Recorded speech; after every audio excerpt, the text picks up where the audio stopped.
जय हिंद। तो आज हम लोग भारत के संविधान का भाग 1 में से अनुच्छेद 2 को पढ़ेंगे। जैसे कि इसमें कहा गया है, संसद को एक अधिकार है कि भारत के बाहर कोई देश या देश का टुकड़ा जो भारत में मिलना चाहता है उसे मिला सकते हैं। यानी अनुच्छेद 2 कहता है कि संसद राष्ट्रपति के पूर्व अनुमति पर किसी विदेशी राज्य को भारत में मिला सकती है।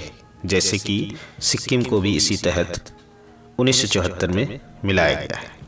लेकिन इसमें क्या होता है कि भारत में कुछ संशोधन भी करते हैं संविधान के, तो वो भी अभी हम बात करेंगे कि सिक्किम की स्थिति में इस प्रकार की घटना हुआ है। ठीक है, तो जैसे कि सिक्किम को जब मिलाया गया तो 1974 में 35वां संशोधन करके भारत का सह राज्य बनाया गया था। इसके लिए संविधान में एक स्पेशल अनुच्छेद 2 के अंदर ही क को जोड़ा गया था।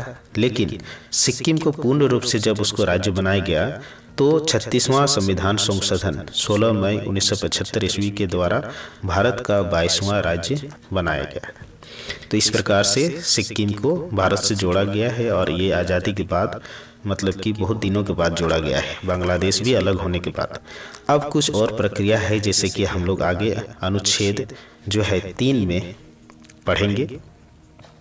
इसमें ये कहता है कि संसद राष्ट्रपति के पूर्व अनुमति से भारत के किसी भी राज्य को नाम, सीमा, क्षेत्र में परिवर्तन कर सकते हैं।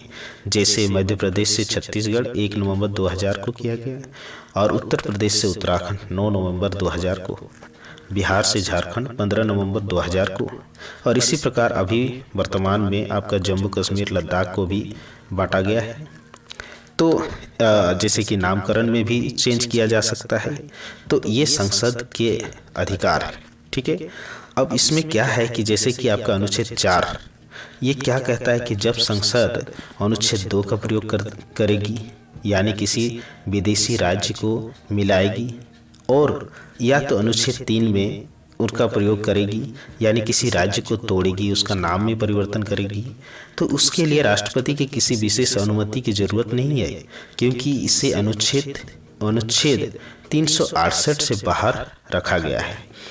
जिसको अनुच्छेद 368 में रखा गया या रख दिया जाता है, उसे राष्ट्रपति का हस्ताक्षर होना आवश्यक है। ठीक है, तो भाग 1 में अनुच्छेद 1 से 4 तक जो हमने पढ़ा, ये लेसन 1 है। तो एक पहला लेसन आपका जो भारतीय संविधान है उसका पूरा हो गया है। तो आप लोग कैसा लगा आप लोग जरूर बताइए। अब जैसे कि एक संदेश है, आपने बहुमूल्य समय 5 से 10 मिनट देकर अपने देश के संविधान को जान सकते हैं। यह हम सबकी नैतिक जिम्मेदारी है कि जिस महान भारतवर्ष में हम निवास करते हैं, वहाँ का संविधान जो दुनिया के सबसे बड़ा संविधान है उसे जान सके और पढ़ सके बहुत ही सरल शब्दों में। जय हिंद।